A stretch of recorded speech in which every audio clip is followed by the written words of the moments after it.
بسم اللہ الرحمن الرحیم۔ ناظرین اکرام، ڈاکٹر بادشاہ منیر بخاری لکھتے ہیں، حالیہ دنوں میں پاکستان میں کرغزستان کا نام اخبار اور ٹی وی چینل کی سکرینوں پر نظر آ رہا ہے۔ اس کی وجہ وہاں موجود پاکستان میڈیکل کے طلباء پر مقامی باشندوں کے پرتشدد حملے ہیں۔ یہ ملک ازبکستان کو چھوڑ کر اس خطے کا سب سے غریب اور غیر ترقی یافتہ ملک ہے، اس لیے اس کی 1/3 آبادی دیگر ملکوں میں کام کی تلاش میں جاتی ہے۔ اس ملک کا سب سے بڑا بزنس جسم فروشی ہے اور اس کے افراد دیگر وسطی ایشیائی ممالک کی طرح دیگر ملکوں میں بھی جسم فروشی کے لیے جاتے ہیں۔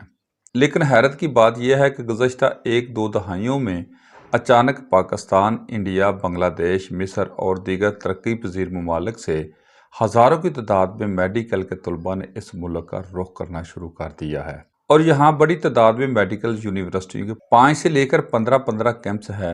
جب میں پشاور یونیورسٹی میں ڈائریکٹر پلاننگ اینڈ ڈیولپمنٹ تھا، اس ملک اور اس کے تمام ہمسایہ ممالک میں جانے کا اتفاق ہوا، اور میں نے ان تمام ممالک کے تعلیمی نظام کی یونیورسٹی اور کالجوں میں جا کر دیکھا ہے کہ کرغزستان کے تعلیمی اداروں کا حال انتہائی ناقص تھا، اور وہاں کسی کو بھی انگریزی زبان نہیں آتی تھی۔ سارے لوگ کرغیز اور روسی زبان میں بات چیت کرتے تھے، کہیں کی ازبک زبان بھی لوگ بولتے نظر آتے تھے۔ ان کی یونیورسٹیوں اور کالجوں میں بنیادی سہولت بھی دستیاب نہیں تھی۔ کرغیز حکومت کی بہت بڑی خواہش تھی کہ وہ پاکستان یونیورسٹیوں کے ساتھ MOU سائن کریں، اور ان MOUs کا ایک ہی بنیادی مقصد تھا کہ پاکستان کی یونیورسٹی جن طلباء کو داخلہ نہیں دے سکتی کہ وہ کرغیز یونیورسٹیوں میں داخلہ لیں، جس میں انہیں مختلف رعایتیں بھی دی جائیں گی۔ یہاں تک تو ان کا مطالبہ کسی حد تک درست تھا، مگر یہ ساری باتیں بتانے والے اور پاکستان یونیورسٹیوں کو MOU کے لیے راغب کرنے والے یہ لوگ کرغیز نہیں تھے بلکہ پاکستانی تھے، جن کا تعلق لاہور اور پنجاب کے بڑے بڑے شہروں سے تھا۔ یہ زیادہ پڑھے لکھے اور تعلیم کے ماہر بھی نہیں تھے۔ میں نے جب کرغیزیوں سے معلوم کیا کہ انہوں نے ان لوگوں کو بطور ترجمان رکھا ہے، کہ ان کا جواب بہت ہی چونکا دینے والا تھا کہ یہ سب لوگ جو ہندوستانی، بنگلہ دیشی، پاکستانی، ترک اور مصری ہیں، یہ یہاں تعلیمی ادارے چلا رہے ہیں۔ ان لوگوں نے یہاں بہت انویسٹمنٹ کی ہے۔ جن 2 پاکستانی حضرات سے میری ملاقات ہوئی وہ ٹریول ایجنٹ تھے۔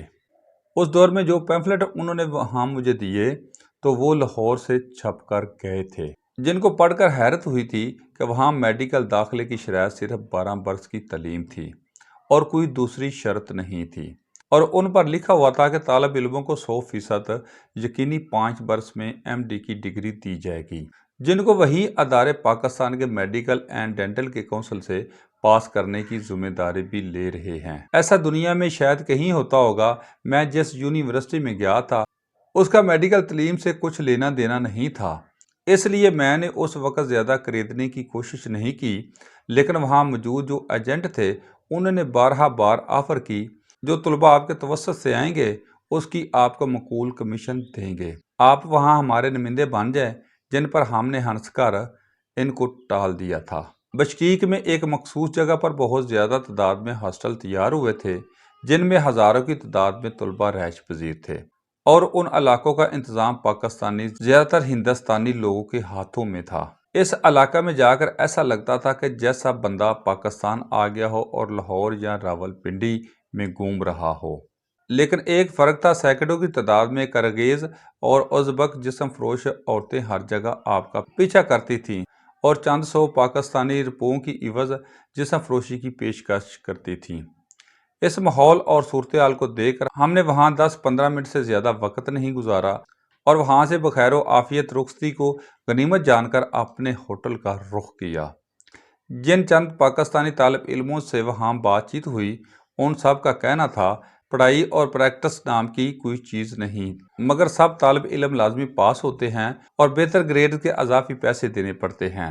یہی حال جلال آباد اور اوچھ کے شہروں میں تھی۔ ان تینوں شہروں میں پاکستانیوں کی اتنی زیادہ تعداد تھی کہ حیرت ہوتی تھی کہ اتنے سارے پاکستانی یہاں کیسے آ گئے۔ ان شہروں کی یونیورسٹیوں کے میڈیکل جا کر دیکھے تو ایسا لگتا تھا کہ یہ پاکستان انڈیا کے شہر ہیں۔ کمال دیکھے کہ ہم مختلف ریسٹورانوں میں کھانا کھانے گئے، مگر ایک جگہ کوئی انگلش سمجھنے والا نہیں تھا۔ وہاں سارے پاکستانی، انڈین، بنگلہ دیشی اور دیگر ممالک کے لوگ اپنے اپنے ایجنٹوں کے فراہم کردہ علاقوں، گھروں اور ہوٹلوں میں رہائش پذیر تھے۔ کرگیز لوگ ان غیر مقامی افراد کو کچھ زیادہ پسند نہیں کرتے تھے اور ان کا خیال تھا کہ یہ باہر سے آئے لوگ ہماری زندگی کے لیے عذاب بنتے جا رہے ہیں۔ وہاں سے واپسی پر میں نے کئی بار کوشش کی کہ حکام بالا کے علم میں یہ بات لاؤں کہ اس ملک کو پاکستانی طلباء کے لیے میڈیکل تعلیم میں بین کر دیں، مگر باوجود کوششوں کے میں اس میں کامیاب نہیں ہو سکا۔ اور یہاں جو لوگ میڈیکل کالجز اور ہاسٹل چلا رہے ہیں یہ لوگ کون ہیں؟ اور اس سوال کا سادہ سا جواب یہ ہے کہ یہ انسانی سمگلروں کے وہ مضبوط نیٹ ورک ہیں جو پاکستان، انڈیا، بنگلہ دیش، مصر اور دیگر ممالک میں مصروف کار ہیں، جو ان غریب ممالک کے لوگوں کو مختلف زمینی یا سمندری راستوں سے یورپ لے جاتے ہیں۔ ان کا آپس میں تعلق بہت ہی مستحکم ہوتا ہے۔ کرغستان ان کے لیے جنت ہے، اس لیے ان ممالک سے لوگوں کو یہاں لا کر 1 ماہ یا اس سے زیادہ عرصہ ٹھہراتے ہیں، ان سے اس رہائش اور خوراک کی مد میں خطیر رقم بٹورتے ہیں اور پھر ان لوگوں کو کاغستان، بیلاروس اور کئی دیگر راستوں سے یورپ بھیجتے ہیں۔ یہ راستے ایران، ترکی اور دیگر علاقوں کے مقابلے میں بہت آسان اور کم خطرے والے ہوتے ہیں۔ کرغستان جانے کے لیے اسٹوڈنٹ پالیسی کا سہارا لیا جاتا ہے اور پھر وہاں سے زیادہ تر افراد کو یورپ اور روس کے ویزے بھی بآسانی مل جاتے ہیں۔ تو یہ ملک غیر قانونی طریقے سے یورپ جانے والوں کے لیے عالم برزخ کا کام دیتا ہے۔ اس کام کو قانونی شکل دینے کے لیے یہاں میڈیکل کالجز بنائے گئے اور پھر یہ سلسلہ اتنا بڑھ گیا کہ یہ بذات خود ایک بہت بڑے کاروبار کی شکل اختیار کر گیا۔ پاکستان عاقبت نااندیش حکمران اور رشوت خور ٹولہ ان کالجوں سے ڈگریاں لینے والوں یہاں کے میڈیکل کی ڈگری کی توثیق کے امتحانوں میں پاس کر دیتا ہے، اور یہ نااہل اور نالائق لوگ جو FSC میں 50% نمبر لینے کے قابل نہیں ہوتے، ان انسانی جانوں کے ساتھ کھیلنے کی کھل کر اجازت کے سرٹیفکیٹ دیے جاتے ہیں، جو ہم سب کے لیے لمحہ فکریہ ہے۔